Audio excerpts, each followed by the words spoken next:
हरि ओम।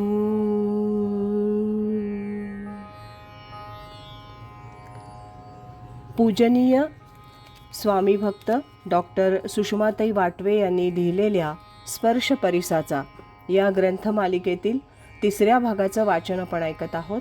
आज ऐकूया यातील प्रकरण 3, सर्वत्र तोची गेला, याचा भाग 2.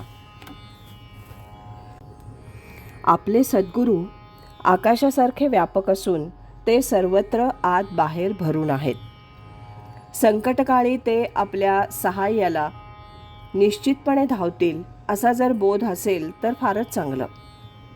पण जर तसा बोध नसेल तर ध्याननामादी साधनेनं तो बोध होण्याची शक्यता आहे. आपण जेव्हा आनंदात असू तेव्हा आनंद हे स्वामींचंच सद्गुरूंचंच रूप आहे अशा बोधावर असावं.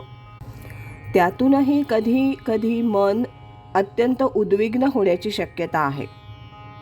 सामान्य साधकाच्या भूमिकेमध्ये मन या कोणत्याही पातळीवर येणं शक्य आहे.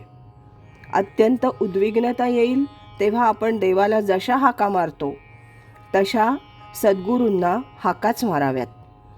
ते निश्चितच धावून येतील आणि मनाला आलेली उद्विग्नता केव्हाच पळून जाईल. थोड्या वेळानं असं वाटेल की आपण उगीचच उद्विग्न झालो. सद्गुरू स्वामी आपल्या जवळच तर आहेत. सामान्यतः जी मंडळी 2-5 वर्ष इथं आलेली आहेत, ज्यांनी अंतःकरणपूर्वक गीता ज्ञानेश्वरीचं श्रवण केलेलं आहे, ज्यांच्यावर गुरुकृपा झालेली आहे, संतांची संगती ज्यांना लाभलेली आहे, ध्यानधारणा नामस्मरणादी साधना ज्यांची चालू आहे, त्यांच्या अंगामध्ये काही शक्ती निश्चित येते. ती शक्ती त्या साधकाला विरह कालामध्ये पुढे नेण्यास उत्तम तऱ्हेनं समर्थ ठरते. हा विरह काल काही कायमचा नसतो, तो 1, 2, 5 वर्ष असा असतो.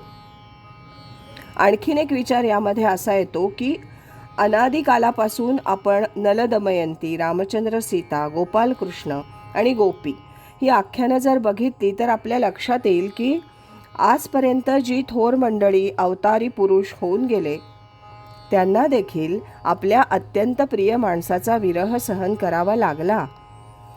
जेव्हा उद्धवाला गोपालकृष्णाने सांगितलं की तू गोकुळात जाऊन त्या गोपगोपींची समजूत घाल, त्या अर्थी गोपाळकृष्णांना त्या गोपगोपींचा विरह जाणवत होता. पण ही मंडळी बोधानं, विवेकानं, साधनेनं, सत्संगतीनं, सद्ग्रंथांच्या वाचनानं आपल्या प्रिय व्यक्तींचा विरह सहन करतात. तसं जी व्यक्ती विरह सहन करून आपल्या सद्गुरूंपासून दूर जात असेल ती व्यक्ती उत्तम बोध घेऊन परत येईल. संत आपल्याला नेहमी सांगतात की जेवढ्या म्हणून घटना घडतात त्यामागे एक ईश्वरी सूत्र असतं आणि त्या घटना आपल्या कल्याणाच्याच असतात. असं जर लक्षात घेतलं तर या विरहाच्या घटनेतून कल्याणच संभवेल असं समजायला हरकत नाही. हा बोध जर मनावर ठसवत गेलो तर 2-3 वर्षांचा काळ हा दीर्घकाल आहे असं वाटणार नाही. विशेषतः या विरह कालात ती व्यक्ती उत्तम साधना करून बोध घेऊन जेव्हा परत येईल तेव्हा सद्गुरूंना त्या साधकाला भेटताना किती आनंद होईल. त्याचा चेहरा, आचार विचार काही वेगळंच होऊन जातील. ज्यावेळी आपण संत सद्गुरूंच्या आसपास वावरत असतो त्यावेळेला आपल्याला सारखं त्यांचं सान्निध्य मिळावं असं वाटत असल्यानं आणि तसा प्रयत्न आपण करत असल्यानं आपल्या साधनेकडे, ध्याननामाकडे आपलं दुर्लक्ष होण्याची शक्यता असते. पण जर काही कालापुरता हा संबंध तुटला तर त्या व्यक्तीला अंतर्मुखता अधिक येईल, विवेक येईल, साधना वर्धिष्णू होईल. सद्गुरूंच्या सगुण रूपाचं जे विलक्षण आकर्षण असतं त्यातून तो बाहेर पडेल आणि कदाचित स्वयमेव संत होऊ शकेल. स्वामी स्वरूपानंदांनी जसं आपल्या आजारपणाचं निमित्त करून गगनात चौखूर उडी घेतली तसं या व्यक्तीला विरहाचं निमित्त करून गगनात चौखूर उडी मारता येईल. मग जेथ उंचावलेनी पवाडे, सुखाचा पैसा रुजोडे, आपुलेनी सुरवाडे, उडो ये ऐसा. उंच उंच गेल्यावर काहीच राहणार नाही. देव पाहो उंच ठाई उभे राहो, असं त्याचं होऊन जाईल. संतांच्या दृष्टीनं कुणी त्यांच्यापासून दूर गेला असं त्यांना वाटत नाही. ज्या व्यक्तीचं त्यांच्यावर प्रेम असतं ती व्यक्ती त्यांच्या अंतःकरणातच असते, पण त्या व्यक्तीला तो बोध नसतो. त्यामुळे त्या व्यक्तीला आपण सद्गुरूंपासून दूर जातो आहोत असं वाटत असेल तर तेही आपल्या कल्याणासाठीच आहे असं त्यानं निश्चित समजावं. आणि जिथे आपण असू तिथे साधना खूप वाढवावी. सद्गुरूंनी जी शिकवण दिली त्या शिकवणीमध्येच अखंड राहण्याचा प्रयत्न करावा.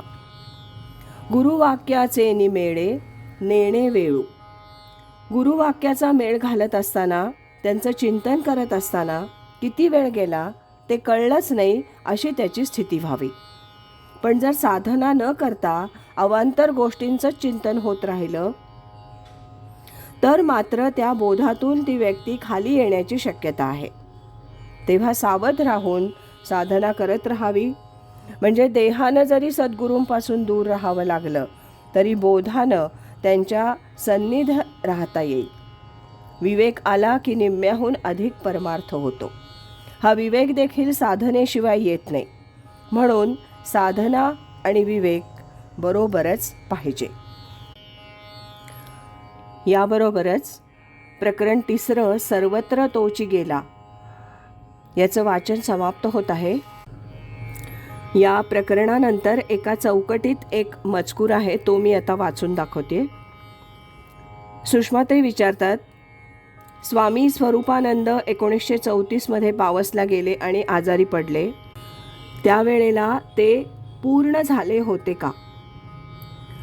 स्वामी सांगतायत नाही. पावसला गेल्यानंतर पुढच्या 1-2 वर्षात ते पूर्ण झाले. त्याआधी 14 वर्षांची त्यांची साधना होती. नंतर ते पावसला गेले. पावसला जाताना तिथली सर्व व्यवस्था लावून पुण्याला राहायला यायचं असं ठरवून ते गेले होते. त्याप्रमाणे तिथं त्यांनी तशी व्यवस्था केली. पण त्यावेळेला अकस्मात त्यांना जो आजार झाला त्यानं स्वामीजींना मृत्यूची भीती वाटली. लग्न करून संसार सुरू करायचा विचार असतानाच मध्ये मृत्यू समोर येऊन उभा राहिल्यानं ते क्षणभर घाबरले. पण मुळात अत्यंत सत्वगुणी पिंड असल्यानं त्यांनी विवेक केला. हे भलतेच दुखणे दिसते, यातून बाहेर पडणे कठीण हे पाहून त्यांनी गगनात झेप घेतली आणि ते पूर्णच झाले. त्यांनी आपल्या अमृतधारा ग्रंथात त्याचा उल्लेख केलेला आहे. असा तो मजकूर होता. उद्यापासून आपण 4थ्या प्रकरणाचं वाचन क्रमशः ऐकूया. सद्गुरु असती अंतरात, सत्शिष्याते जागवीत. हरि ओम तत्सत.